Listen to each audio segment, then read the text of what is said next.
Okay, all systems go. I got my little skeleton guys looking out the windows, but they'll probably fall over. Yeah, I know they're gonna fall. Let's just lay you down there and let's lean you there. There you go. So, yeah, and the cat's up on the dash. And got my phone up here, backup camera that records. Oh, and I'm gonna turn on my GPS over here. And the mileage is 265, 515. Not that it's gonna be in reference to much of anything, but I thought I'd record it anyhow. Put the camera back up on the dash. There we go. Turn on the GPS for whatever reason.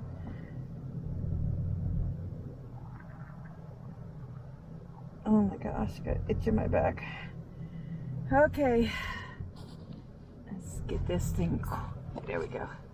Yeah.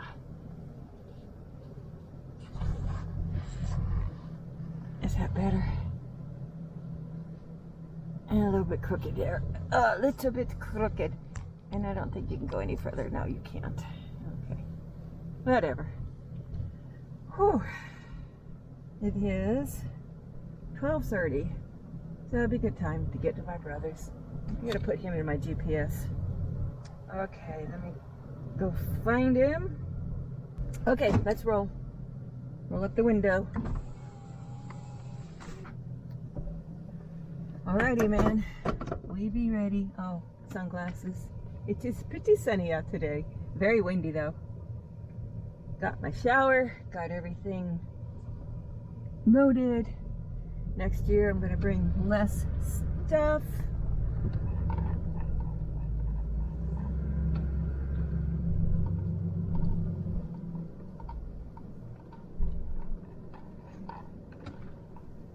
Van's in good condition. Everything's been maintained and taken care of.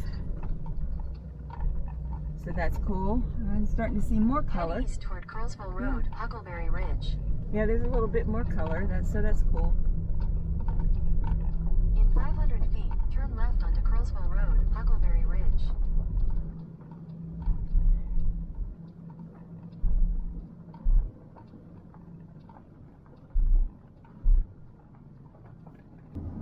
Yeah, I'm seeing more color.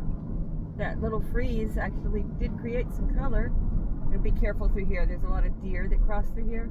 And wild turkey. I've only seen one wild turkey, but yeah, they do cross through here.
This used to be the White Memorial School.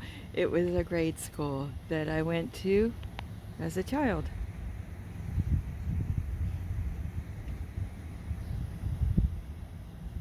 Now it's an apartment building. Wow.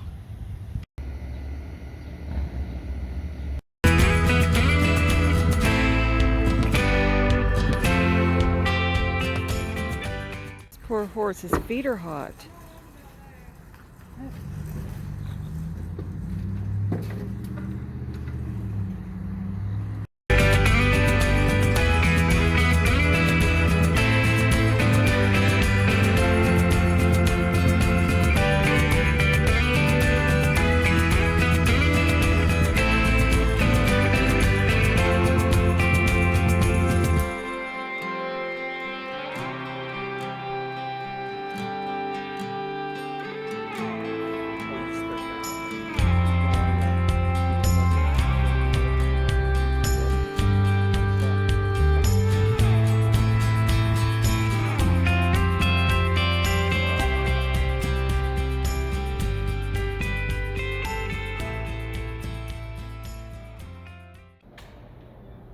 When's the movie start again?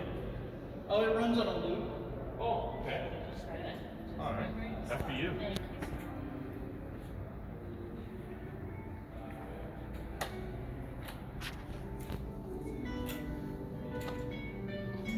Village, founded in 1795, where the Presque Isle Peninsula formed the finest natural harbor on the Great Lakes. This strategic location became vitally important in the struggle to control the Northwestern Territories.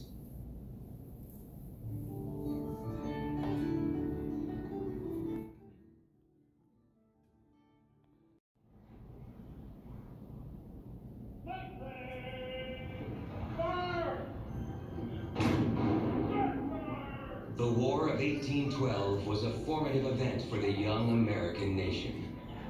Britain and France were locked in the epic struggle of the Napoleonic Wars.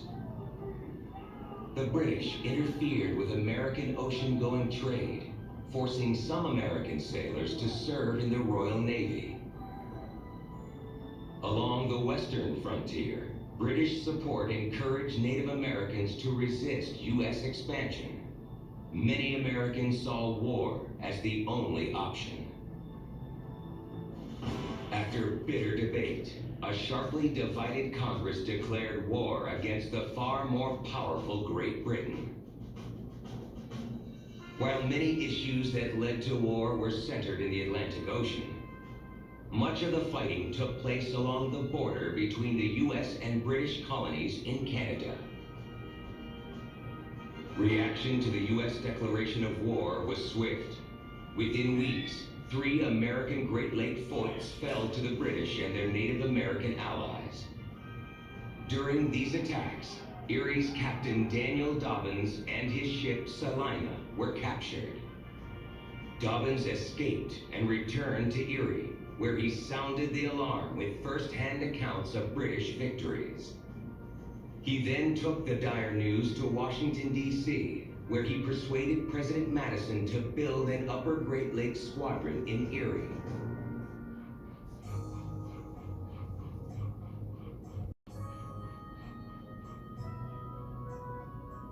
Dobbins was given a small grant to begin construction of warships in the protected harbor of Presque Isle Bay. With the arrival of experienced shipbuilder Noah Brown, a squadron of 6 ships, including the brigs Lawrence and Niagara, were built to challenge British control of the Great Lakes region. Skilled labor and shipbuilding materials had to be transported across long distances over treacherous terrain. But the raw materials came, as did the shipwrights, and later the officers and crews, foremost among them, Commodore Oliver Hazard Perry. An ambitious young naval officer from Newport, Rhode Island, Perry arrived in Erie in March 1813. Upon taking command, he began the task of completing the ships and turning inexperienced men into battle-ready crews. Once ready, Perry sailed his squadron to Put in Bay, Ohio. There, he waited for the British squadron, which was desperately low on supplies, to emerge from their base at the western end of Lake Erie. Faced with starvation, the 6 British ships commanded by Robert Barclay were forced from their port into open water and Perry's guns. On the morning of September 10th, 1813, Commodore Perry hoisted his "Don't Give Up the Ship" battle flag. At 11:45, the British fired the opening shots of a battle that would rage for 3 hours, the Battle of Lake Erie.